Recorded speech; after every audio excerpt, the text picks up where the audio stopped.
Olá, terça-feira, 25 de agosto. Hoje nós vamos mostrar a superação de adultos que vão para a sala de aula se inserir no mundo da escrita. Sobre esse desafio, a gente conversa com o Cátedra da Unesco para a Educação de Jovens e Adultos, Timothy Ireland. Em Bauru, 1.300 alunos matriculados no SEJA provam que nunca é tarde para aprender a ler e a escrever. E mais... Na sessão da Câmara, preocupação com as finanças do município. Dívida da Coab e corte de cargos comissionados repercutem na tribuna.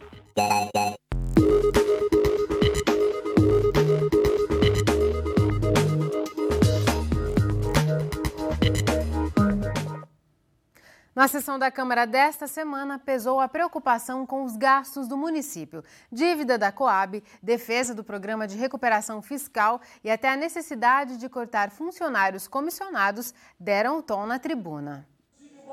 Moisés Rossi abriu a sessão desta segunda-feira questionando a gestão do município. O parlamentar reclamou de problemas antigos da cidade que permanecem sem solução. Moisés ainda cobrou menos funcionários comissionados na prefeitura. O que acontece é que nós temos inúmeros cargos de livre nomeação desnecessários. Nós poderíamos reduzir isso a 30%. Nós estamos com quase 70%, entendeu? Deixar de livre nomeação aqueles cargos que são inerentes, como um secretário municipal, não tem como ser concursado. Agora, diminuir os outros, isso diminuiria a folha, não é? Porque você colocaria pessoas concursadas, não é? Não estaria pagando outro salário. E a pessoa que tem mais responsabilidade, que tem comprometimento com o município. Ele fez o concurso para trabalhar para o município e vai ter esse comprometimento. Carlinhos, do PS, também fez críticas ao executivo. O vereador, que raramente usa a tribuna, hoje se manifestou por meio de um documento. Ele reclama que desde março vem pedindo ao prefeito que envie à Câmara um projeto de recuperação fiscal, o Refis. Era o pedido antigo que eu tinha pedido lá atrás, o prefeito não concordou. Se o prefeito tivesse concordado, você vê, já com 3 meses já estava tendo uma arrecadação melhor e a prefeitura não estava passando por esse impasse. Mas é difícil o prefeito concordar. Agora parece que ele concordou, vamos torcer para dar certo. A intenção é que com o programa os contribuintes regularizem débitos municipais a partir de descontos nos juros e prazos mais longos. Um dinheiro que reforçaria o caixa da prefeitura. Aquele que não pagar, o prefeito também tem uma autonomia de pôr no SPC. Tem que apertar para poder receber. E a prefeitura recebendo, tem muita coisa atrasada aí. O prefeito dando um apertão aí, eu acho que a prefeitura vai ter uma boa arrecadação e vai dar uma melhorada boa na prefeitura. Já Raul Gonçalves está preocupado com outra dívida, a da Coab. Segundo o vereador, a lei de 1995, que determina as responsabilidades do município junto à companhia de habitação, é inconstitucional.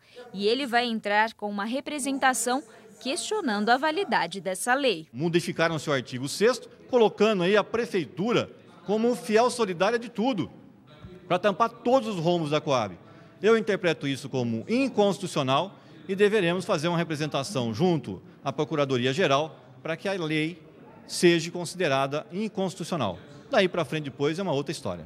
Para Raul, se nada for feito, as contas do município podem ficar comprometidas. Nós tivemos aí, há menos de 30 dias, né, fomos surpreendidos por mais uma ação, agora através da construtora LR, né, onde ela movimentava uma ação contra o município e a Caixa Econômica Federal, querendo receber uma diferença de medições de um conjunto habitacional que foi construído em São Manuel.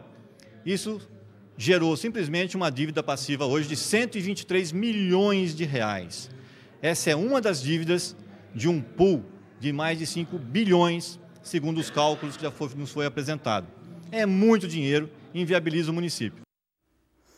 Os 2 projetos de lei mais polêmicos que estavam na pauta de votação foram sobrestados. O primeiro é a proposta do prefeito Rodrigo Agostinho para reduzir de 10 para 7 anos o tempo mínimo de permanência num cargo de confiança para que o servidor público incorpore o adicional no salário. O projeto foi adiado por uma semana e na próxima segunda-feira os vereadores esperam a presença do prefeito para discutir essa proposta. O outro texto sobrestado, mas por 2 sessões ordinárias e uma extraordinária, foi o que regulamenta as parcerias público-privadas em Bauru. Isso porque nesta quinta-feira o tema vai ser debatido durante um evento na ITE, a Instituição Toledo de Ensino.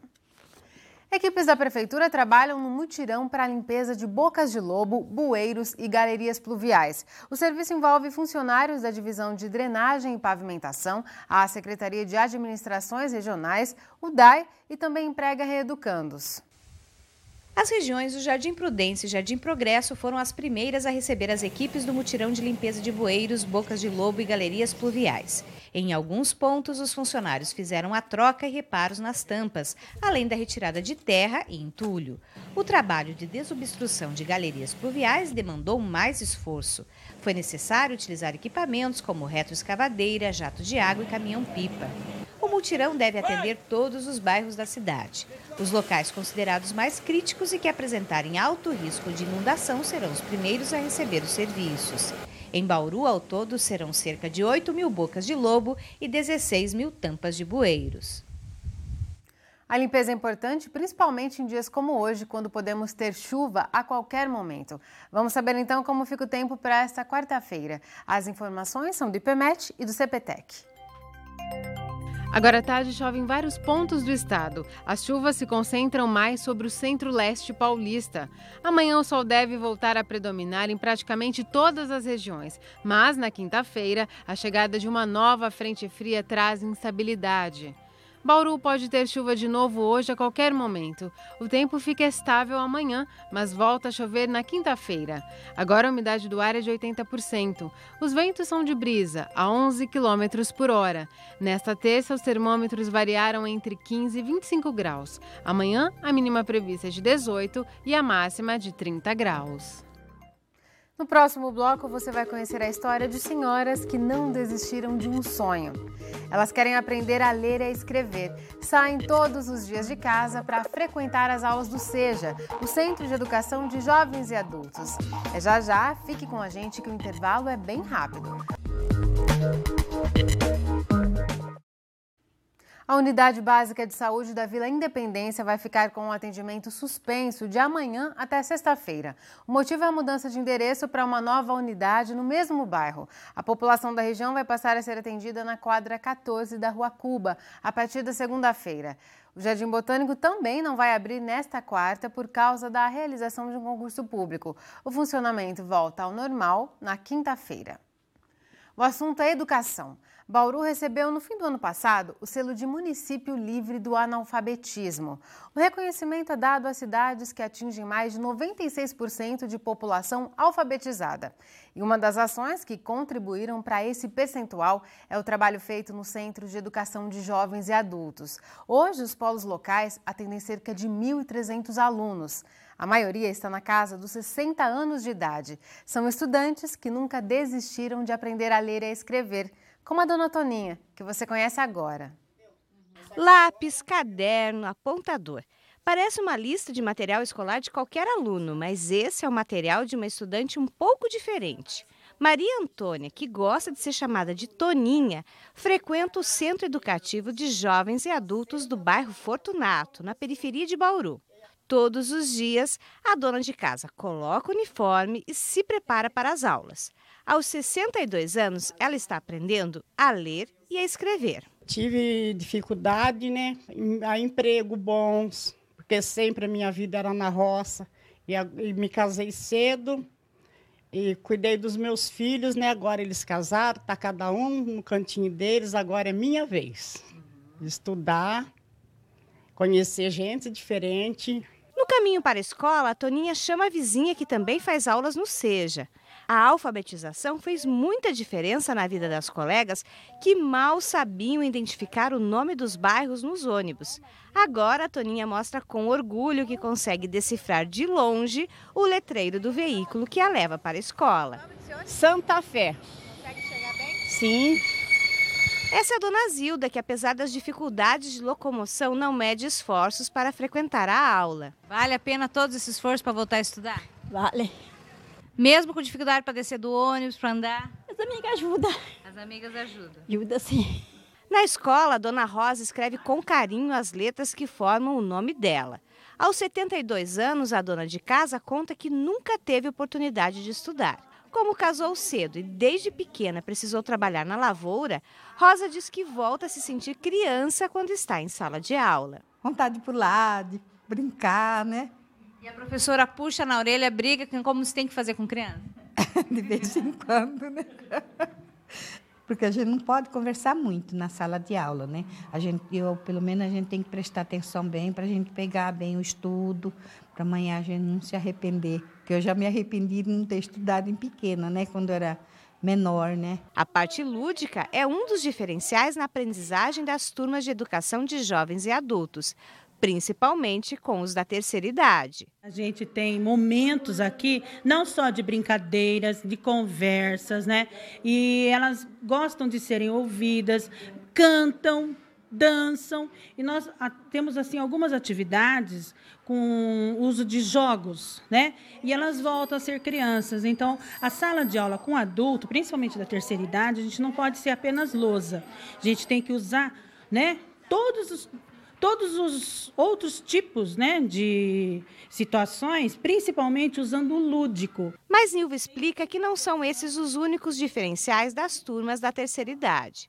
A professora procura compreender a realidade de cada aluna para falar a mesma linguagem. Eu tenho que trabalhar todos os momentos de vida delas, né? Então, a princípio, quando elas chegam, eu procuro conversar o dia a dia delas, como que elas passaram de ontem para hoje, procuro ouvi-las, né?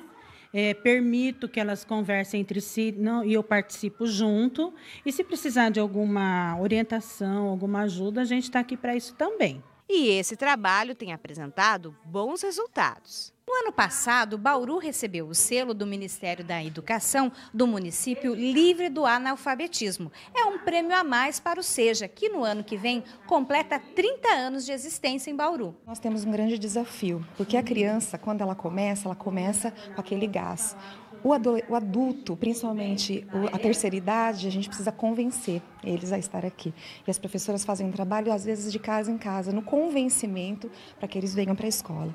E a hora que eles chegam aqui, é dia a dia esse convencimento. Você precisa aprender, você precisa estudar, ainda é tempo de estudar. Os resultados não são só medidos em números, mas também quando as pessoas conseguem ultrapassar aos poucos as barreiras do analfabetismo. Para a dona Toninha e a dona Rosa, saber ler as palavras simples numa folha de papel representa uma grande conquista. Passeio, assado, Caneta, régua, eucalipto, tomateiro, pomba. A Unesp vai receber entre 1º e 9 de setembro pedidos de isenção para o vestibular 2016. Neste período, também será possível solicitar a redução de 50% do valor da taxa, que neste ano é de R$ 155. Podem pedir isenção os vestibulandos com renda familiar mensal igual ou inferior a R$ 1.182 por pessoa. Já o pedido de redução pela metade é destinado aos matriculados no ensino médio ou em curso pré-vestibular que estejam desempregados ou recebam remuneração inferior a 2 salários mínimos. Os formulários para esses pedidos estão disponíveis no site vestibular.unesp.br. A seguir, nós voltamos a falar sobre o ensino para pessoas mais velhas. A gente conversa com o Cátedra da Unesco para a Educação de Jovens e Adultos, o Timothy Ireland, que esteve aqui em Bauru. É daqui a pouquinho.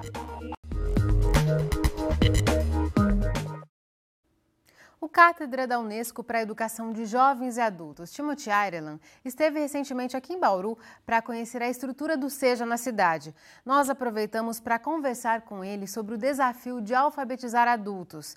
Para ele, a principal dificuldade é a falta de políticas que incentivem essa população a procurar a escola.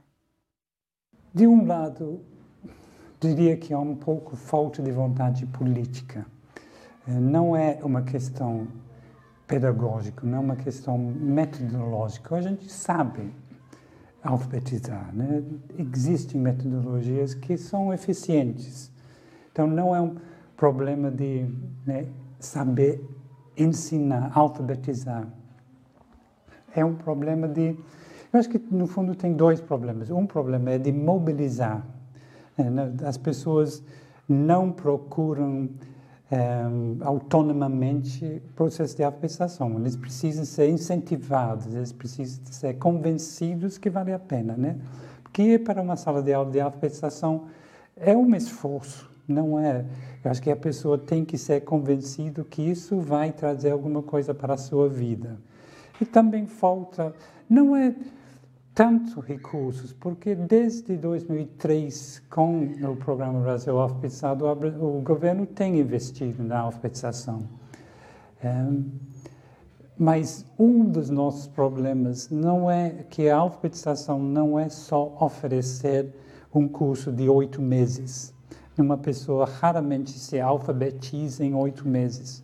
Então, se não há uma continuidade daquele processo, a tendência é a pessoa regredir. Né? Aos poucos vai esquecendo e daqui a 4, 5 anos vai ser um candidato de novo. Então, né, a gente precisa investir para além dos programas de alfabetização. E isso onde centros como esses centros de educação de jovens e adultos são fundamentais. Que a pessoa que começa, que volta para o Programa Brasil Alfabetizado tem que depois ser trazido para continuar a sua escolaridade em lugares como esse aqui. Se nós integramos a alfabetização com a continuidade, né, o processo vai se estender naturalmente ao longo da vida e as pessoas vão ter mais facilidade em se integrar, se sentir parte de um movimento e não se sentir parte de um momento meio isolado. Evasão, para mim, talvez seja um dos maiores desafios, não é um problema brasileiro, é um problema de educação de jovens e adultos internacionalmente. De um lado, né, é óbvio que tem fatores, né, que são próprios da vida do aluno. Né? A pessoa, um aprendente jovem, adulto, trabalha, tem, né, uma vida social, tem outras atividades. Então, a possibilidade, né, às vezes, mudar de lugar e transferir do emprego. Então, a possibilidade de evasão por motivos externos são grandes. Agora, o que deveria preocupar mais são os motivos internos, né, ao processo. Quando o aluno evade porque a escola não lhe diz nada, não traz conteúdos que são pertinentes para a sua vida. Então, eu penso que nós precisamos repensar profundamente a estrutura da educação de jovens e adultos. Como nós pensamos a oferta de educação de jovens e adultos e quais são os conteúdos, né? Nós não podemos continuar repetindo, né, o currículo do ensino fundamental para crianças em outros horários para pessoas diferentes. Temos que pensar a partir do aluno. Então, a partir do jovem, a partir do adulto, a partir do idoso, o que é que eles precisam, o que eles querem aprender na escola. A falta de escolaridade, e aqui eu diria, especialmente no caso do Brasil, é um impedimento, eu usaria uma palavra muito forte, né? Um impedimento para um desenvolvimento mais profundo. Eu vi recentemente, por exemplo, tem mais ou menos 80 milhões de brasileiros que não concluíram a educação básica. Isso não é um dado que deveria assustar, é um dado dramático, trágico. E até a gente se conscientizar que, né, a educação é fundamental para o desenvolvimento social, para o desenvolvimento cultural, para o desenvolvimento econômico, né, todas as áreas, né, a gente precisa. A educação e desenvolvimento são dois lados da mesma moeda. Então, a gente precisa investir em educação se a gente quer que o país progride, que o país se desenvolve. Né? Um professor na Unesp me contou da experiência dos SEJAs. Eu fiquei encantado com a proposta. O que eu vi hoje, só o fato de tratar, né, o aprendente adulto como adulto, né, com dignidade, com respeito, eu acho absolutamente fundamental. É um exemplo que deveria ser seguido em outras cidades. Né? Ter uma rede de polos, de escolas, de centros dedicados unicamente para adultos. que isso significa em termos de arquitetura, em termos de banheiros, em termos de comida, como se trata, né? Se trata uma criança diferente de se trata um adulto. Então, eu fiquei realmente muito bem impressionado com o que eu vi até agora. É isso por hoje. Voltamos a nos encontrar amanhã às 5h30 da tarde, ao vivo. Tchau!